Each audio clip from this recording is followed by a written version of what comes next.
पिछले अध्यायों में हमने जाना कि कैसे शांतनु और गंगा मिले और उनके संगम से भीष्म का जन्म हुआ, जिसने पिता के विवाह की इच्छा पूरी करने के लिए ब्रह्मचारी रहने की भीषण प्रतिज्ञा ले ली।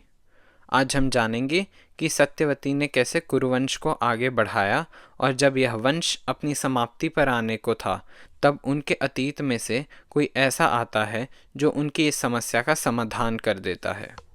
सत्यवती से विवाह कर शांतनु को जीवन का अर्थ पुनः प्राप्त हो गया और उनके साथ कई वर्ष सुख में बिताए। इसी बीच महारानी सत्यवती ने दो अत्यंत वीर, सुशील और विद्वान पुत्रों को जन्म दिया, जिनके नाम थे चित्रांगद और विचित्रवीर्य।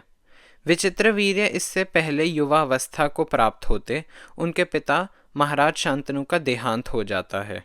तब भीष्म और सत्यवती ने एक मत से चित्रांगद का राज्याभिषेक किया। उसने अपने पराक्रम से भूलोक के समस्त राजाओं को पराजित किया था, जिसके कारण उसके अंदर अभिमान का बीज अंकुरित हो गया। वह अपने बाहुबल के मद में इतना चूर हो गया कि वह सभी राजाओं का तिरस्कार करने लगा। वह सभी मनुष्यों को अपने से निचला समझने लगा। उसने देवताओं और असुरों पर भी आक्रमण किया। सब उससे त्रस्त थे। तब भाग्य ने अपना खेल रचा। भाग्य ने उसकी मृत्यु उसी के समान नाम वाले व्यक्ति के हाथों ही लिख डाली। गंधर्वराज चित्रांगद के कानों में हस्तिनापुर नरेश चित्रांगद के अत्याचारों की खबर पहुंची। तब उन्होंने हस्तिनापुर नरेश को उचित पाठ पढ़ाने के लिए उन्हें युद्ध के लिए ललकारा। और विडंबना तो ये देखो, इन दोनों का युद्ध कुरुक्षेत्र की भूमि पर ही हुआ। कदाचित कुरुक्षेत्र की भूमि कुरुवंशियों के रक्त की प्यासी थी। जब भी किसी कुरु राजा ने इस भूमि पर युद्ध लड़ा है, उसकी सदैव पराजय ही हुई है। और वही महाराज चित्रांगद के साथ भी हुआ। 3 वर्षों के घमासान युद्ध के पश्चात गंधर्वराज चित्रांगद ने हस्तिनापुर नरेश चित्रांगद का वध कर डाला और उसका वध करके वे स्वर्गलोक को लौट गए। चित्रांगद के निधन का समाचार हस्तिनापुर पहुंचा, जहां यह समाचार सुन भीष्म और सत्यवती पर तो जैसे दुखों का पहाड़ ही टूट पड़ा हो। किंतु जन से तो सत्यवती थी क्षत्राणी, इसीलिए अपने भावनाओं पर नियंत्रण करके उन्होंने यह निर्णय लिया कि विचित्रवीर्य अगले नरेश बनेंगे, जबकि अभी तो वे युवा अवस्था में भी नहीं पहुंचे थे। तब उन्होंने भीष्म को यह आज्ञा दी कि वह विचित्रवीर्य को शासन करने में सहायता करे, और भीष्म की आज्ञा अनुसार विचित्रवीर्य राज्य चलाते। जब विचित्रवीर्य युवावस्था में पहुंचे, तब भीष्म ने उनके विवाह का विचार किया। भाग्यवश उसी समय काशी नरेश की 3 अप्सरा समान सुंदर कन्याओं का स्वयंवर चल रहा था। इसका पता लगते ही भीष्म ने सत्यवती से आज्ञा लेकर काशी की ओर प्रस्थान किया। स्वयंवर सभा में पहुंचकर भीष्म ने देखा कि भारतवर्ष के सभी राजा महाराजा और सामंत स्वयंवर में भाग लेने को आए हैं। उस समय अचानक से एक बूढ़े और वीर भीष्म को देखकर काशी नरेश की कन्याएं भयभीत हो गईं और परे हटने लगी। और जो नीच स्वभाव के राजा थे, वे आपस में भीष्म की हंसी उड़ाते हुए कहने लगे, अरे देखो तो, भरतवंश शिरोमणि भीष्म जो बड़े धर्मात्मा जान पड़ते हैं, आज इन 3 कन्याओं की सुंदरता के सामने हार गए। अंततः आ ही गए उनसे विवाह करने, पर इन्होंने तो लोकलाज का बिल्कुल ही त्याग कर दिया है। इतने वृद्ध होकर 3 युवतियों का वरण करने आए हैं। ना जाने अपनी प्रतिज्ञा भंग करके समाज में क्या मुंह दिखाएंगे। ऐसा लगता है कि यह बात झूठी है कि भीष्म ब्रह्मचारी हैं। न जाने इन्होंने क्या क्या कर डाला होगा। यह सब सुनकर भीष्म कुपित हो गए। उसी क्रोध में उन्होंने 3 कन्याओं का हरण कर लिया और रथ पर चढ़कर समस्त राजाओं को ललकारते हुए कहा, क्षत्रिय और विद्वान स्वयंवर विवाह की प्रशंसा करते हैं, किंतु हे भूमिपालो, मैं तुम सभी के सामने इन कन्याओं का बलपूर्वक हरण कर रहा हूं। यदि साहस है तो मुझे युद्ध में परास्त करके रोक के दिखा लो। ऐसा कह भीष्म उन 3 राजकुमारियों को ले चल पड़े। सभा में मौजूद सभी क्षत्रिय इस अपमान को सहन न कर सके और सब अपने अस्त्र शस्त्र लेकर भीष्म की ओर बढ़ने लगे। और उसके बाद एक अति भयंकर व रोमांचकारी युद्ध छिड़ा। एक ओर भीष्म अकेले और एक ओर भारतवर्ष के समस्त क्षत्रिय, पर अकेले भीष्म ही उन पर भारी पड़ रहे थे। सारे राजाओं ने मिलकर भीष्म पर 10,000 बाण चलाए, परंतु अपने दिव्यास्त्रों के बल से भीष्म ने उन सभी बाणों को काट डाला। भीष्म कब धनुष पर बाण चढ़ाते और कब छोड़ते उसका पता ही नहीं चल रहा था। तब सारे क्षत्रियों ने मिलकर भीष्म को सभी दिशाओं से घेर लिया, परंतु भीष्म ने उन सभी को बुरी तरह पराजित किया और राजकुमारियों को ले वे आगे बढ़ने लगे। तभी हजारों हाथियों जितने बलशाली शाल्वराज ने भीष्म पर आक्रमण किया। शाल्व के बाणों ने भीष्म को आहत किया, जिसे देख सारे राजा शाल्व की वाहवाही करने लगे। यह दृश्य देखकर भीष्म को अत्यंत क्रोध आया और जैसे कहते हैं कि एक घायल बाघ और भी अधिक खतरनाक होता है, ठीक उसी तरह एक घायल बाघ की भांति भीष्म ने दिव्यास्त्रों का प्रयोग किया।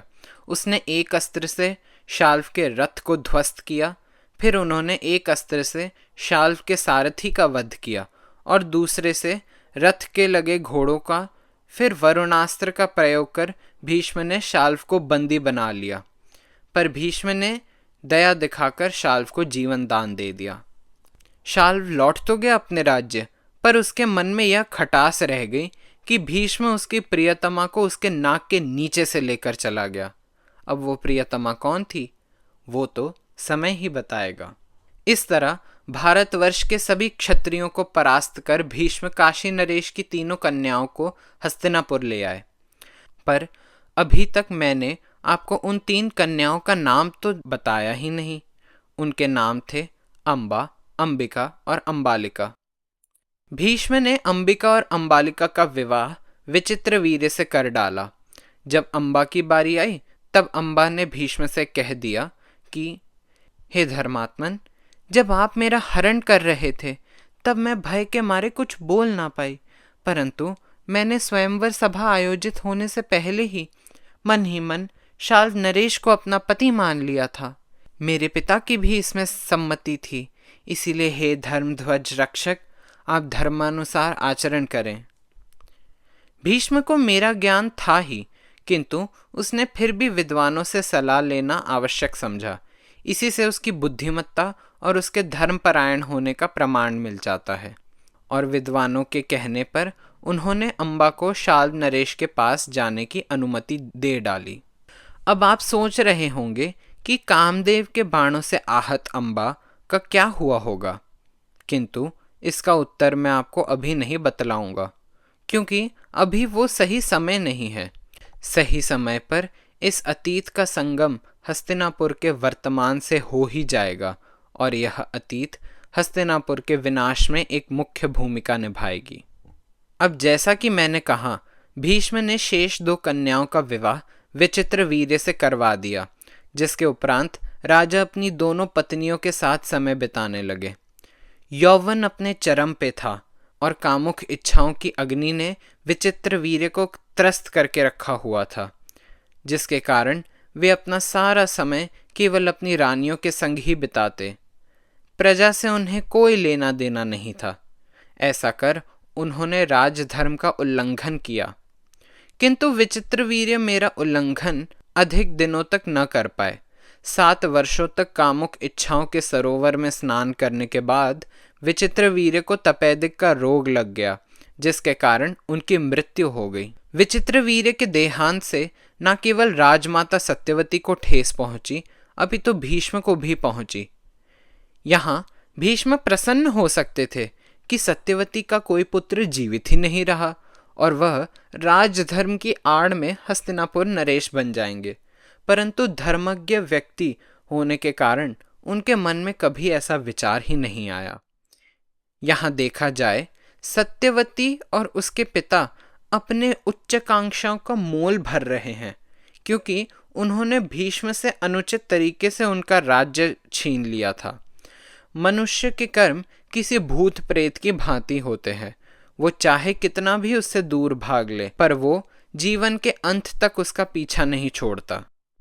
सत्यवती के अन्याय के भूत ने उसकी रातों की नींद उड़ा दी। वह अत्यंत दुर्बल पड़ गई, किंतु राजमाता होने के कारण उसके भी हस्तिनापुर के प्रति कुछ दायित्व बनता था। इसीलिए कुल रक्षा हेतु राजमाता ने भीष्म से कहा, पुत्र, भरतवंश समाप्त होने को आया है। तुमने स्वर्गीय पिता महाराज को यह वचन दिया था ना कि जीवन के अंत तक तुम हस्तिनापुर और उसके राजा की रक्षा करोगे। अब यदि वंश ही नहीं बचेगा तो किसकी रक्षा करोगे पुत्र? अब वंश रक्षा का भार तुम पर है। अब हमारे पास कुल रक्षा का सिर्फ एक मार्ग शेष रह गया, नियोग। नियोग मातेश्वरी? भीष्म ने चौंकते हुए कहा।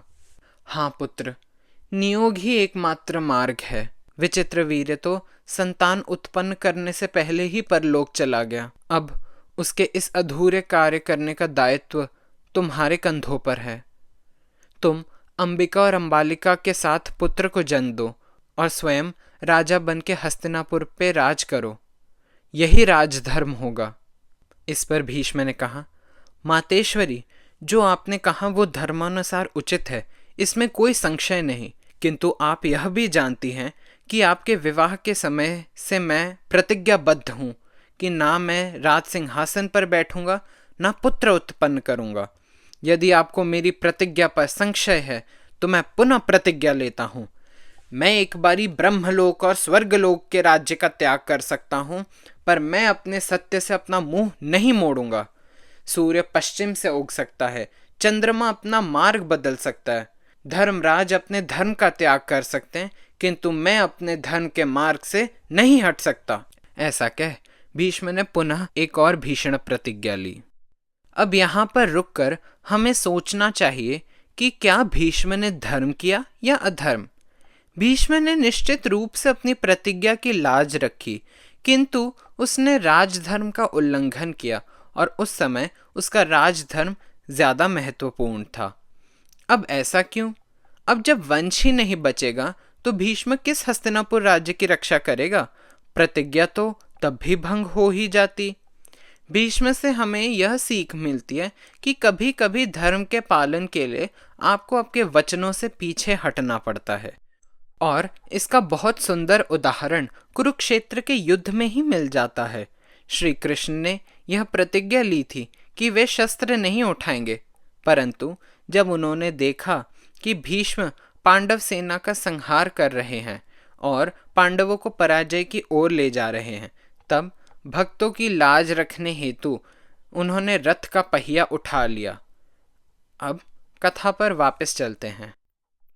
जब भीष्म ने सत्यवती को इनकार किया, तब उन्होंने राजमाता को एक सुझाव देते हुए कहा, माते, हमें धन देकर एक विद्वान ब्राह्मण को बुला लेना चाहिए जिसे नियोग की प्रक्रिया ज्ञात हो और जो यौन सुख के लिए नहीं अपितु केवल एक पुत्र उत्पत्ति के लिए संभोग करे। यह सुनकर सत्यवती अपने अतीत में गुम हो गई। ऐसा लगता हो जैसे उसके वर्तमान के समस्याओं का हल उसके अतीत में कहीं छुपा हो। इस पर सत्यवती ने भीष्म से कहा, भीष्म पुत्र, अब वो समय आ गया है कि तुम मेरे कुछ रहस्यों को जानो जिसमें हमारे संकट के समाधान की चाबी छुपी है। तो सुनो गंगापुत्र। तो सत्यवती के जन्म और उसके रहस्य की कथा कुछ इस तरह थी। पूर्व काल में एक बार महाराज वसु जंगल में शिकार करने के लिए गए थे। उन्होंने रात उसी जंगल में बिताई। अर्धरात्रि में राजा को जब अपनी रानी का सपना आया तो स्वपन दोष के कारण उनका वीर्य निकल गया। तब क्योंकि वे नदी किनारे थे, उनका वीर्य नदी में जा मिला और फिर उसमें जो शुक्राणु थे वो किसी मछली ने खा लिए, जिसके कारण वह मत्स्य गर्भवती हो गई और फिर वह मत्स्य मछुआरों द्वारा पकड़ी गई। जब उस मछली के पेट को काटा गया तब उसमें से एक जीवित मानव कन्या निकली। तब क्योंकि उस कन्या में से मत्स्य जैसी बू आ रही थी, मछुआरों ने उसका नाम मत्स्यगंधा रख दिया और दाशराज ने मत्स्यगंधा को गोद ले लिया। जब मत्स्यगंधा बड़ी हो गई तो वो भी अपने पिता दाशराज की तरह नौका चलाने लग गई। ये उन दिनों की बात है कि मत्स्यगंधा अभी अभी जवान हुई थी और एक दिन अचानक से महातपस्वी ऋषि पराशर यमुना नदी पार करने हेतु उनकी नौका पर बैठे हुए थे। तब कामदेव के बाणों से आहत हो ऋषिवर मत्स्यगंधा के पास आए संभोग की इच्छा से, किंतु पिता और लोकलाज के भय के कारण वो ऋषिवर को बोल पड़ी, हे महात्मा, मैं निषाद राज की पुत्री हूँ और अभी अक्षर तियोनी हूँ, निष्कलंक, कुंवारी। मेरा तो विवाह भी नहीं हुआ और इसके पश्चात कदाचित कभी होगा भी नहीं। यह तो मेरे साथ अनर्थ हो जाएगा मुनिवर। इस पर ऋषि पराशर ने उत्तर देते हुए कहा, हे निषाद कन्या, मैं तुम्हें वर देता हूँ कि कोई तुम्हारे कुंवारी होने पर संदेह नहीं करेगा और तुमसे जो मछली की गंध आती है वह दूर हट जाएगी, जिससे तुम्हारे विवाह में कोई अड़चन ना रहेगी। बस इस वरदान को पाकर मत्स्यगंधा भी ऋषिवर को रोक ना पाई। उस समय ऋषि पराशर ने कोहरा उत्पन्न किया और उस जगह को अंधकार से ढक लिया। जब कोहरा हटा तब सत्यवती में से मछली की दुर्गंध आनी बंद हो गई और उसमें से सुगंध आने लगी। तब महर्षि ने सत्यवती से कहा, कल्याणी, तुम कुछ समय के लिए यमुना किनारे रहो और अपने गर्भ को यहाँ पर जन्म दो। तुम्हारे गर्भ में एक महान आत्मा का वास होने वाला है। इसे जन्म देकर तुम पुनः अक्षत योनि बन जाओगी। और उस गर्भ में से इस महागाथा के रचयिता श्री कृष्ण द्वैपायन व्यास का जन्म हुआ। यही सत्यवती का वो अतीत था जो उनके वर्तमान के समस्याओं का समाधान कर सकते थे। अब आने वाले अध्याय में हम देखेंगे कि कैसे महर्षि व्यास कुरुवंश को समाप्ति की ओर जाने से बचाते हैं। तब तक के लिए विदाई। लाइक, शेयर और सब्सक्राइब करें अगर आपको हमारी वीडियोस पसंद आती हैं। आप वीडियो पर कमेंट भी ज़रूर करें और अपने विचार और अपने प्रश्न व्यक्त करें।